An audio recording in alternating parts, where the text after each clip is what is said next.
அடியவர்களுக்கு 100 ரூபாய வந்து ஜாத்திரை போய் செல்றதுல பலமாய் போகுது. ஜெயிச்ச மாதிரி தான் நடக்கும்.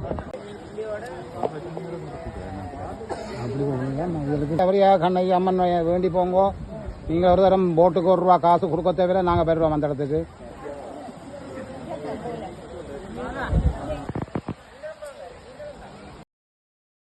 பல நூற்றாண்டு வரலாற்றை பெருமையாகச் சுமந்து நிற்கும் கொக்கிலாய் கண்ணகை அம்மன் ஆலயம் தமிழர்களின் ஆன்மீக மரபின் அடையாளமாக விளங்கிய புனித தலமாகும். ஆனால் நாட்டில் ஏற்பட்ட இனக்கலவரங்களின் போது 1984ஆம் ஆண்டு இந்த புனித ஆலயம் முற்றிலும் அழிவுக்குள்ளானது. அந்தச் சம்பவம் இப்பகுதி மக்களின் மனதில் ஆறாத வலியையும் மறக்க முடியாத நினைவுகளையும் விட்டுச் சென்றது. அதன் பின்னர் பல ஆண்டுகள் இந்த புனித தலம் அமைதியுடனும் சோகத்துடனும் தனது பழைய பெருமையை இழந்த நிலையில் காணப்பட்டது.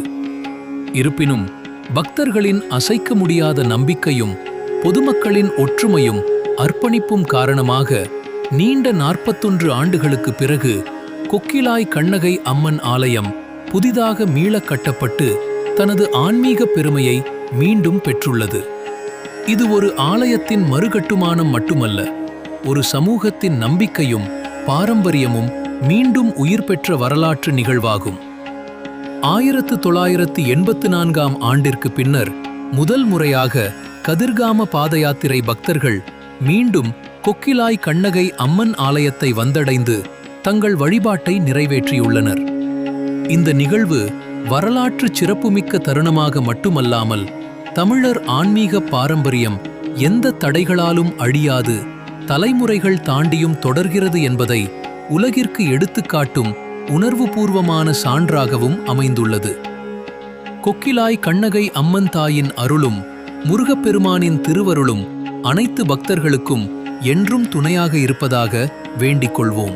வடக்கு, கிழக்கு, தெற்கு ஆகிய மாகாணங்களையும் யாழ்ப்பாணம், கிளிநொச்சி, முல்லைத்தீவு, திருகோணமலை, மட்டக்களப்பு, அம்பாறை மற்றும் மொனராகலை ஆகிய மாவட்டங்களையும் இணைக்கும். இலங்கையின் மிக நீண்ட 54 நாட்கள் கொண்ட கதிர்காம பாதயாத்திரை பக்தர்களின் ஆன்மீக பயணமாக விளங்குகிறது. இந்த புனித யாத்திரை யாழ்ப்பாணம் செல்வச்சந்நிதி முருகன் ஆலயத்திலிருந்து ஆரம்பமாகிறது. இயற்கையோடு ஒன்றிணைந்து சைவ சமயத்தின் பாரம்பரியத்தையும் பக்தி மரபையும் எடுத்துரைக்கும் இந்த பாதயாத்திரை பல தலைமுறைகளாக தொடர்ந்து வரும் ஒரு அரிய ஆன்மீக மரபாகும். அன்னதான கந்தன் என போற்றப்படும் செல்வச்சந்நிதி முருகன் ஆலயத்தில் அன்னதானம், பூஜைகள் மற்றும் விசேட வழிபாடுகள் நடைபெறுகின்றன. அதன் பின்னர் தலைமை யாத்திரிகர்களின் வழிகாட்டுதலுடன் பக்தர்கள் தங்கள் புனித பயணத்தை தொடங்குகின்றனர்.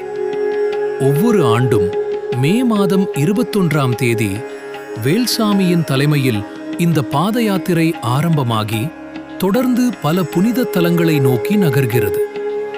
A9 கண்டி வீதியூடாக பயணிக்கும் யாத்திரிகர்கள் வழியெங்கும் உள்ள ஆலயங்களில் தங்கி அன்னதானத்தை பெற்றுக்கொள்கின்றனர். பின்னர் வற்றாப்பளை கண்ணகி அம்மன் ஆலயம், காட்டு விநாயகர் ஆலயம் உள்ளிட்ட பல புனித தலங்களில் வழிபட்டு அங்குள்ள முருக பக்தர்களுடன் இணைந்து தங்கள் ஆன்மீக பயணத்தை தொடர்கின்றனர். வற்றாப்பளை கண்ணகி அம்மனின் வைகாசி விசாக பொங்கல் நடைபெறும் காலப்பகுதியில் இந்த யாத்திரை அங்கு சென்று சேர்வது ஒரு தனிச்சிறப்பாகும். அதே நாளே முருகப்பெருமானின் திருநாளாகவும் கருதப்படுகிறது.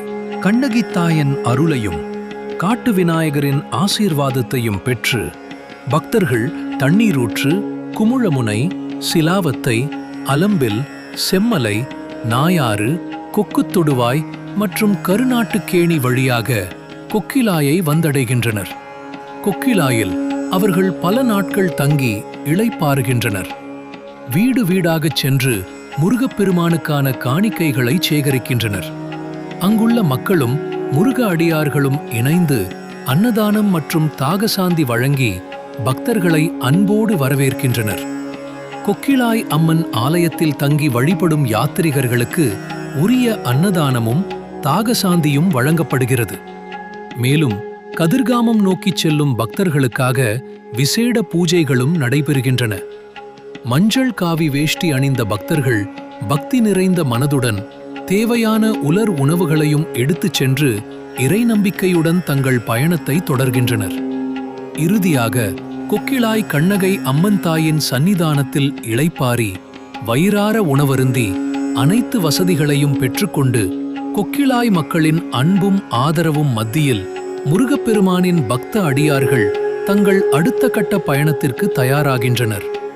கொக்கிளாய் நீரேரியை கடக்க படகு வசதிகளை ஏற்பாடு செய்து பக்தர்கள் பாதுகாப்பாக கிழக்கு மாகாணத்தை நோக்கி தங்கள் புனித பாத யாத்திரையை தொடர் கொக்கிளாய் மக்கள் உறுதுணையாக நிற்பது இந்த ஆன்மீக பயணத்தின் மறக்க முடியாத சிறப்பாகும்.